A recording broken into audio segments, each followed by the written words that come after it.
What am I saying? Hey, everybody. I want you to stay tuned for part two. We're going to talk about what mental health looks in a post COVID, post George Floyd life. And more.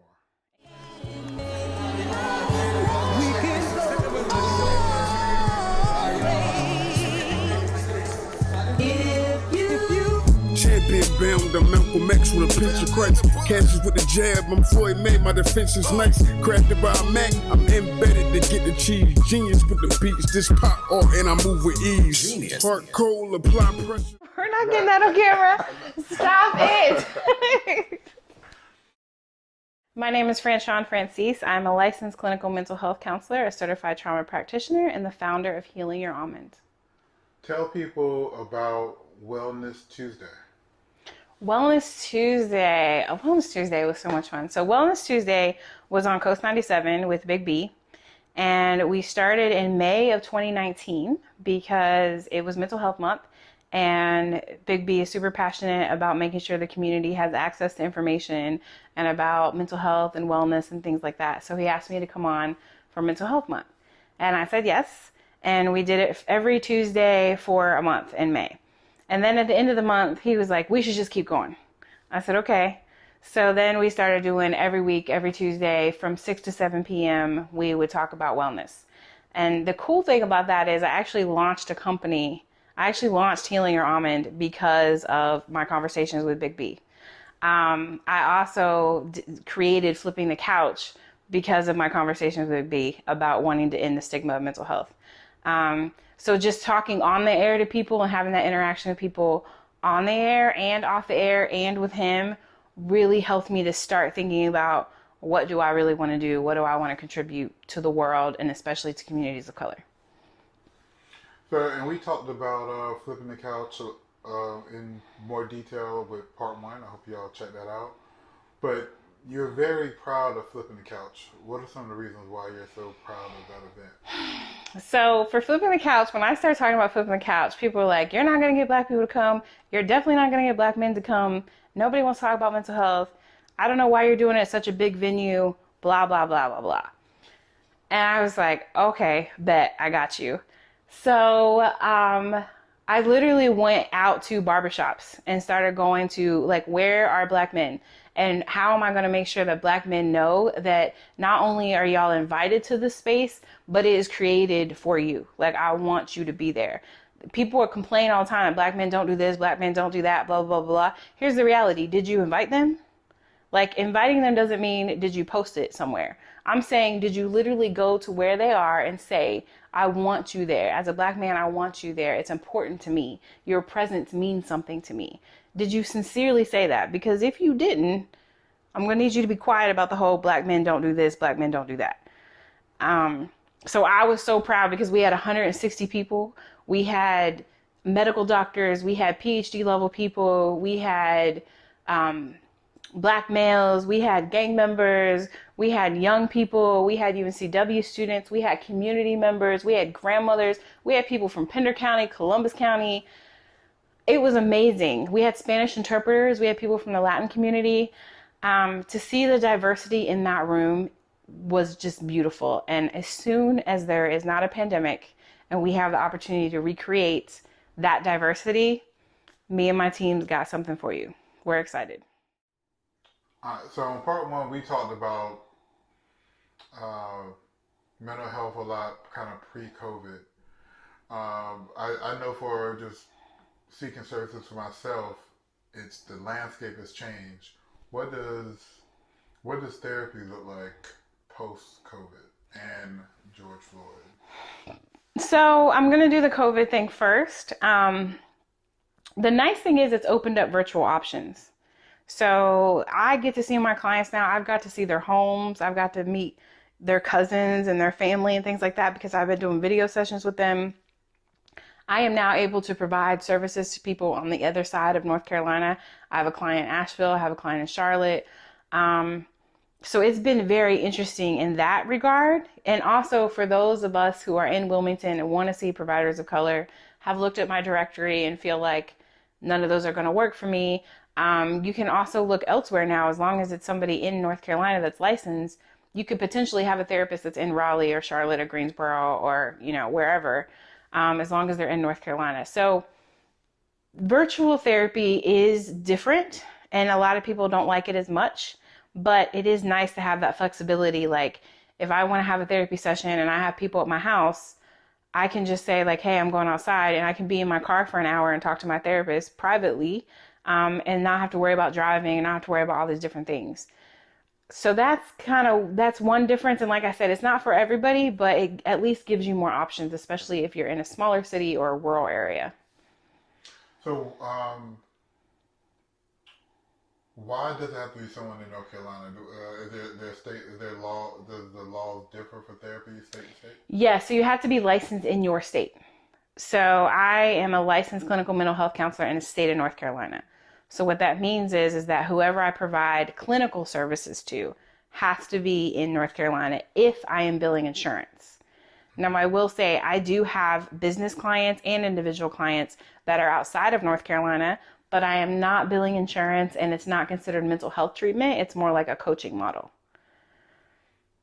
So if you're looking to bill insurance and if you are blessed enough to have insurance and you want to utilize that service, it does need to be a provider in North Carolina. But like I said, the nice thing is if you're in New Hanover County, but you want to see someone somewhere else, but still within North Carolina, now because of COVID, you can, which is a positive. And before we get to George Floyd, a question I wanted to ask you on part one, and it kind of ties into what you were just saying. What's like the different levels of, I guess, providers? Because we're talking about medication versus talk therapy, or how medication and talk therapy work together. At what level can someone try to prescribe or prescribe you medication, and is that something that people need to be aware of? Like, yeah, you said Big B likes all the titles, although and even me looking for someone, I see all these letters behind people's names. Yes, doesn't mean anything. Right. Should it mean something? Okay, so here's the deal. I'm going to go end on my industry for just a second. On almost all of anything that I do professionally, my whole acronym is spelled out. So our acronym used to be LPC. Whenever I write my name or whenever I'm on a business card or my website, it doesn't say LPC. It says Licensed Professional Counselor. Our name has now changed to Licensed Clinical Mental Health Counselor. Google is your friend. So what I would recommend is it depends on what kind of services you're looking for. There are a lot of different levels. There's master's level clinicians. Well, clinician's the wrong word. There's master's levels providers that have a master's but don't have a license. That doesn't mean they can't help you. That doesn't mean they're not helpful. It means that they don't have a license in that state, which is okay, but that's kind of like the entry level option. The next, and they will usually do like MA or MS behind their name, which stands for Masters of Arts or Masters of Science. So that's one option. Those people cannot bill insurance, and they don't have a license. Still okay, but you just need to know that. The next level is they could be a licensed social worker. They could be a licensed clinical mental health counselor like I am. And the best thing to do would be to put those initials into Google and just see what that stands for. But if the word license is in it, the reason that's such a big deal is that means they've had to take a test, but it also means that they're held accountable to rules in a certain state. So because I'm licensed in North Carolina, I have to adhere to the ethics and different things like that in the state of North Carolina. I cannot provide medication, and neither can social workers. The next level is nurse practitioners. And nurse practitioners, and what is the other thing besides nurse practitioners? There's another one before you get to MD. Yes, physician's assistant. So there's nurse practitioners, which is NP, and then a PA, which is physician's assistant. Both of those can prescribe medication, and they're licensed. And then after you get that, it's up to DOs and MDs, and they also can prescribe medication. So it just kind of depends on what services you're looking for and where you're going. And it does get super complicated. The main thing is that you want to make sure if there's obviously any medication involved that they're licensed. And I haven't heard of people, you can't prescribe medication without some sort of license. I would recommend combining someone that is licensed in prescribing medication with a traditional talk therapist. And the major reason for that, honestly, is just one of the practical reasons is that nurse practitioners and physician's assistants both bill in 15-minute increments. So they're probably only going to be scheduled to spend 15 minutes with you, if that. Whereas clinicians we usually schedule for at least 45 minutes to 60 minutes. So we're going to spend more time kind of talking and trying to get to the root of the problem. And for my clients who were on medication, I also talk to their nurse practitioner or their physician's assistant that's prescribing that medication. I have that release of consent. So the two providers can have a conversation about, like, do we feel like this antidepressant is working? Do we feel like this mood stabilizer is working? This way you're kind of getting that team approach and that communication. Okay. So, how is therapy or counseling post George Floyd? My hope and prayer is that it's different.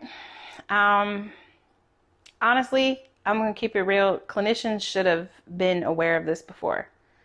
If you are a professional in the mental health field, you should make it your business to understand what systemic oppression is. You should make it your business to understand how difficult it is for a person of color, of any color, in the United States of America to come to therapy. If you don't know that, there's a problem. If you didn't learn that in your master's program, there is a problem. And some of these clinicians out here acting brand new, like, oh, I don't know how to help these people, and I didn't know that this was a thing, and I didn't know that that was a thing. And I get that a lot of white people are acting like that right now, but the reality is that clinicians should have known that before. That should have been part of your education. So realistically, the therapist side of things shouldn't look different, but I think there are more people seeking therapy, especially people of color, because we are traumatized by seeing someone killed on TV. We are traumatized by that. We're traumatized by just the still photo that keeps circulating. That impacts us in a negative way, and we need help with that. So that part is definitely should be different. But in terms of the clinicians, there's some work that needs to be done on educating our white providers and making sure that they understand what systemic oppression is and how it can impact their clients. Because as a client, it is not my job as a Native African woman to go to my therapist and explain to my therapist my oppression. That's not my job. That's not my responsibility. I may need to explain what has happened intimately to me, my own personal story, but to have to educate my own therapist, that doesn't make sense. He or she should have gotten that education in their master's program. So, in your experience, so people would like to think with certain professions like doctors and especially therapy, their personal biases is removed. Do people bring their personal biases, in your opinion, or your personal experience? Do you feel is that easy for y'all to remove personal bias in that therapy? Because that what you're saying, I feel like ties a lot to people. Like, there's people that don't believe there is racism. Right. So if I don't believe that, and someone's telling me that, or they're going through this, and I don't believe that, am I accurately treating it? Right. So great question. I think one of the important things is we are taught at least I've learned that my master's program may have been a little bit better than some of the other ones out there, but in our master's program, we are supposed to learn self-awareness. One of the basic questions your first year of your master's program that all your professors ask you is, what is the population you absolutely will not work with? Like, what is the population, the group of people that you absolutely do not want to work with? And for a lot of, I don't know if I should say this, but I already started. For a lot of women, it is rapist.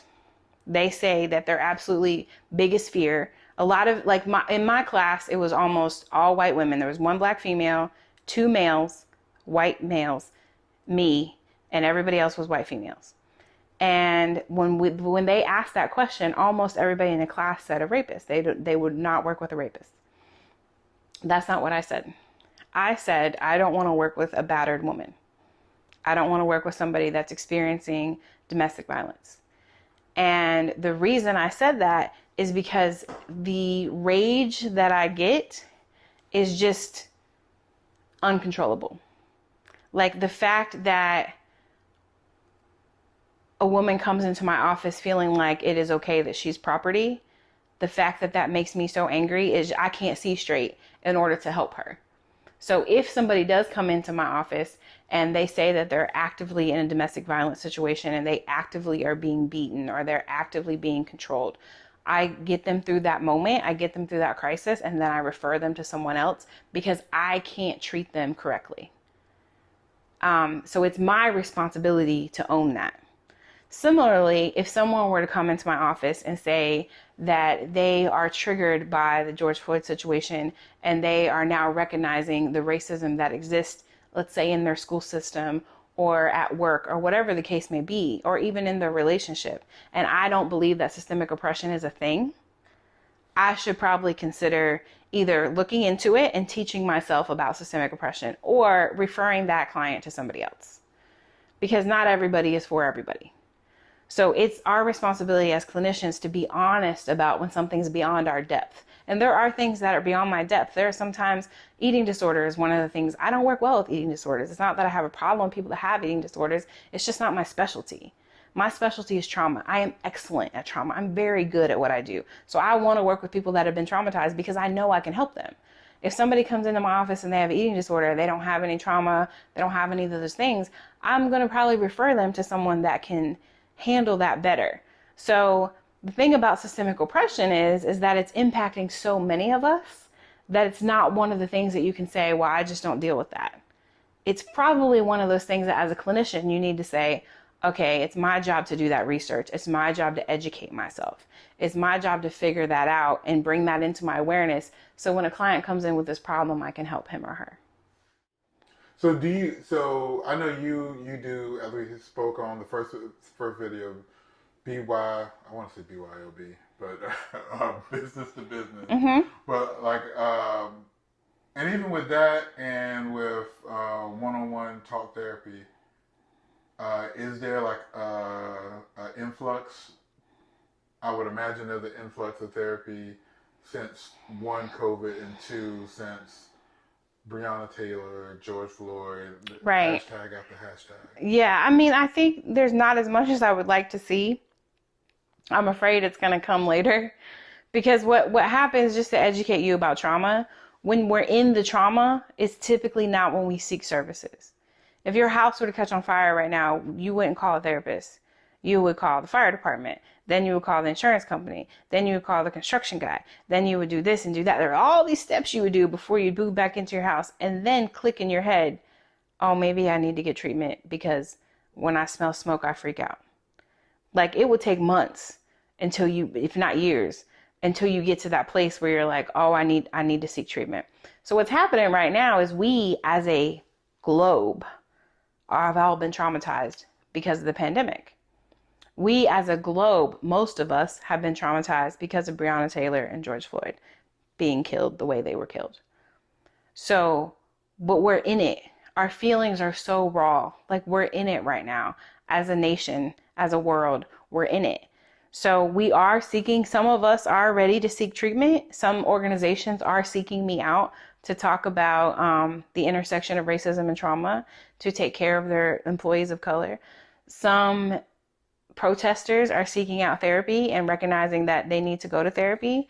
So some of us are seeking treatment right now, but honestly, I feel like, not that I guess I am an expert. So I feel like over the rest of 2020, the wave is going to keep coming of both businesses seeking services and individuals seeking services.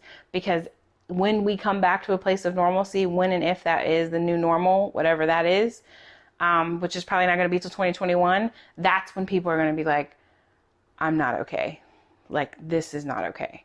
So I think the influx is definitely happening now, but we're just on wave 1. Wave 2, 3, 4, and 5 are still coming. I'm sure we'll have so much more trauma to add onto it. Absolutely. Unfortunately. Anything I haven't touched on? We went in. So, I mean, if you're good, I'm good. Yeah, it's up to you, but I'm good. Got one thing just to tie back into that. So, like, you saw, or at least part or one of the videos I had with a protester, and one of the needs he said that having people, especially people of color, but just probably anybody that will relate, to come talk to him. How should people out there, like, how should he or they reach out to therapists to come out? And is that even a role of a therapist to kind of be absolutely, like absolutely, like yes, not off of the couch in well, I'm not going to tell the therapist how to do their job. Mm-hmm. What I will say is that the owner and founder of Lionheart Life Healing, Rhonda, and I have partnered to provide services to the protesters in Wilmington. What that's going to look like, we haven't figured out. We do need space. We would love some sponsorship because our time is valuable. But the reality is what protesters are doing is amazing and needs to be occurring. So we want to provide the services that we can with the limitations of I can't be out there every night. The reality is I have a job, I have responsibilities, I have a company, I have all these things I need to take care of. I have, so I'm not going to be there every night, but Lionheart Healing and Healing Your Almond are coming together specifically to focus on protesters of color to kind of help them process that trauma and help them process what's going on with them. And that will be privately. That's not going to be on Major General Joseph McNeil Way on Town Hall steps. Like, it's not going to be like that. We need to figure out the logistics. To answer your question about is it therapist responsible? I mean, like I said, I'm not going to tell people how to do their job, but I volunteered with Dark Beauty, which is a magazine based out of New York, that are providing over 10,000 hours nationwide of free therapy to people of color. So I'm one of the volunteer therapists. So I provide X amount of hours to anybody in North Carolina based on just being listed in that magazine for free to help them provide services.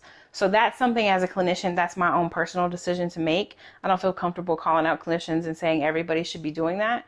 I do feel comfortable saying that if you are able and you are a clinician or a mental health professional, I really think the best way you can contribute is through therapy, is through talking, is through supporting, is through helping us to work through our emotions. So does that answer your question? Sure. And I just thought one good question, and depending on if you give me something really good to follow up with, end it off there. Is there a lack of people of color, especially black men and women, in therapy? Like, not in therapy. Providers? Providers. Absolutely, 110%. You know. Absolutely. And so, do you encourage people of color to get into, like, what got you into therapy, like, to be a therapist? And, what some of the, Yes, you should keep doing this. You're extremely good at what you do. Okay. So what got me into therapy was just, I needed a job, and I got a job as a case manager. I wasn't a clinician. I didn't have a master's degree. My undergraduate degree is in business. So I started working with troubled kids in 2007 because I needed a job, just keeping it real. That's why I started. When I learned that I can help people change their lives, I was like, oh yes, I'm in for the rest of my life. This is what I want to do. For me, I got the formal education for something that I already had a passion for. I would say if you are a human being and you enjoy helping others, I recommend that you're somehow in the helping field. Like, you might as well get paid for what you're already doing naturally. If you are a human being who is also a person of color, I would beg you and actually support you in the process of getting a degree and getting a license. I actually met with somebody, that's why I was late getting here. I met with somebody for 2 hours today that just graduated with her master's. She's a member of the Latin community, and she just moved to Wilmington, and she really wants help helping other people. And I will meet with her and consult with her for free all day long for the rest of my life because that's what she needs. She needs somebody that's in this field, somebody that's experienced, someone that looks like her, someone that's going to have her back, teach her things. That's going to keep her successful and keep her in this field so that she feels like she can continue to work. So absolutely, if you love helping people, you might as well get paid for it. That's how I feel about it. All right, so someone has decided that, hopefully a person of color, black male, has decided they want to be a therapist. And then they are at a fork in the road.